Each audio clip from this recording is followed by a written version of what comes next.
So we're going to talk about this guy and what his, first of all, what are his comorbidities or signs and symptoms that are concerning us from this first slide. So we have a 78-year-old man. He gets to the ED after being found confused and incontinent of urine. According to his neighbor, the patient lived alone and seemed to be in good health. He'd suffered a stroke several years earlier, but had subsequently recovered completely. The neighbor thought the patient had high blood pressure and might be taking medication, but he doesn't know. His temperature is 96.4. His pulse is 105. His respirations are 26. His, blood pressure is 130/78. When the first on arrival, then 120/80, then 115/85, and after 3 hours, 110/88. What concerns you for this gentleman? I mean, you don't have to tell me what's wrong, just like tell me the things that are problematic. He's confused, incontinent of urine, blood pressure. What's wrong with his blood pressure? What's that called? A narrowing what? Pulse pressure. A narrowing pulse pressure is much worse. If you have a blood pressure that goes 120/80, 110/70, 100/60, 90/50, not nearly as concerning as someone who is dropping their systolic pressure and not dropping their diastolic pressure. This is called a narrowing pulse pressure, and it's a worse clinical sign and indicator. So it might give you a higher MAP, but in this situation, we probably would stop titrating to the MAP, and we would probably pay attention more to the overall systolic pressure on this one, because the MAP's going to stay pretty consistently elevated, but we can see that that's a really bad thing as well. Okay, this concerns me too, right? Pulse, this concerns me too. He's breathing too fast, he's trying to grab oxygen, we don't know why, and he's confused. Okay, he's confused, he's rambling, he's incoherent, he has his retinas, normal optic discs, so probably not a stroke. Carotids don't have ruins in them, his chest is clear, his cardiac S4, that's a little advanced, that's okay. Hypoactive bowel sounds. Urine output is 15 to 20 cc's an hour after cath. He has a little bit of prostate enlargement. His skin is warm and dry.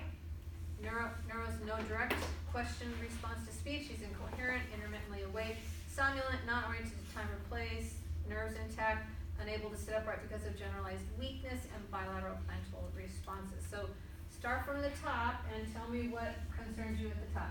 He's confused and incoherent. And again, I've said this 1,000 times to you guys already. When someone's confused, panic inside, because there's something bad wrong, and it can be 3,000 different things. All right, so what about, well, this is, an S4 is generally indicative of a little bit of congestive heart failure, so, but don't worry about that so much. Why does this concern me? I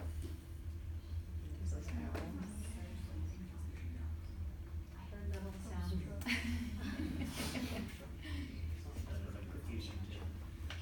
Right, that's true, but why is that happening? The body is saying, you're not important, gastrointestinal system. I'm very worried about the rest of the body, so I'm going to stop perfusing to you because I need the blood pressure to go other places. So that is very concerning to me as well. This could or could not be a problem. It just depends upon the patient. And we already kind of talked about this as well. This concerns me too. He can't sit upright. I mean, that's really a sign of very bad, like sodium potassium pump is so not working that his muscles are so weak. So we know that that's happening as well. Okay, so his white count is 2,600. Now, early in shock, you can have a low white count, or you could have a low white count because you're a chemo patient, or a cancer patient, or a kidney patient, someone with bone marrow disease. So you don't always know with that as well. So,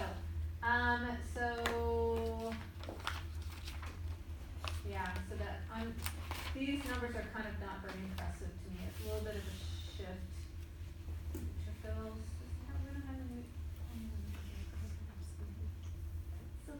no, it's not too bad. Okay. Blood sugar. Why is his blood sugar a little bit up? He's compensating. He's probably kicked taking out a little bit of epinephrine, trying to get that glucagon going with him as well.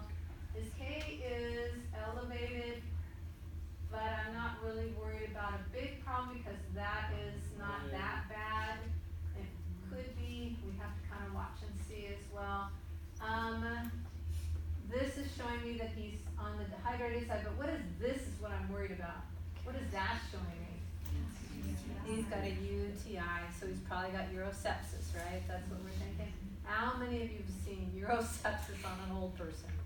I mean, it's like all the time it's happening as well. So we're not worried about this, not worried about this. Cerebral atrophy, is that a new finding on him? No, that happened before. So that doesn't matter for this admission as well. Let's look at his ABG. Alkalosis or acidosis? Alkalosis. Which is alkalotic? CO2? Oh, we don't have a bicarb on here. Is the CO2 alkalotic? It is. So that may be the issue. I should put a bicarb on here though. Oh, thank you. Oh, there we go. Okay. So you have respiratory alkalosis. Do you have any compensation? No? That's normal. That's normal. So it's respiratory alkalosis with no compensation. Thank you for seeing that bicarb on the top. Okay, so we already talked about what he's probably in. And yeah, we're not going to go through this anymore. Okay, types of shock. So this is just a 2-minute quick little YouTube video that I really like. And it's just a great little review. So we're going to take a gander at it. Shock, or hypoperfusion, is the inability of the circulatory system to supply cells with oxygen. In early stages, symptoms occur as the body attempts to compensate for blood loss. Physiological causes of shock are the heart failing to pump, loss of blood volume, or blood vessels dilating, creating a vascular container capacity that is too great to be filled by available blood. Categories of severity are compensated shock, presents as an increased heart rate, increased respiration, and constriction of peripheral circulation, which results in pale, cool skin, and in infants and children, increased capillary refill time. Decompensated shock starts with low blood volume or lack of perfusion. Symptoms include falling blood pressure. Shock is irreversible when perfusion to the organs cannot be restored. Cell damage occurs, especially in the liver and kidneys. Even if vital signs are restored, irreparably damaged organs may cause death. The main types of shock are hypovolemic shock, caused by uncontrolled hemorrhage, internal, external, or both, or by plasma loss in burns or crush injuries.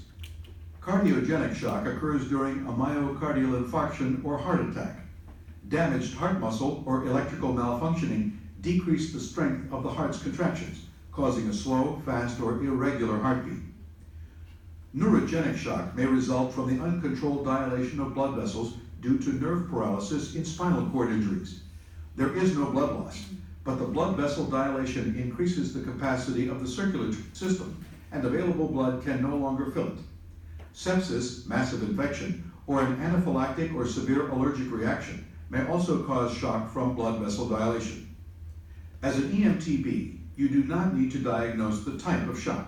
Instead, you must recognize and treat for shock whenever there is a mechanism of injury or signs. So now when you're an ENTB, they'll be good to go. All right, I'm going to tell you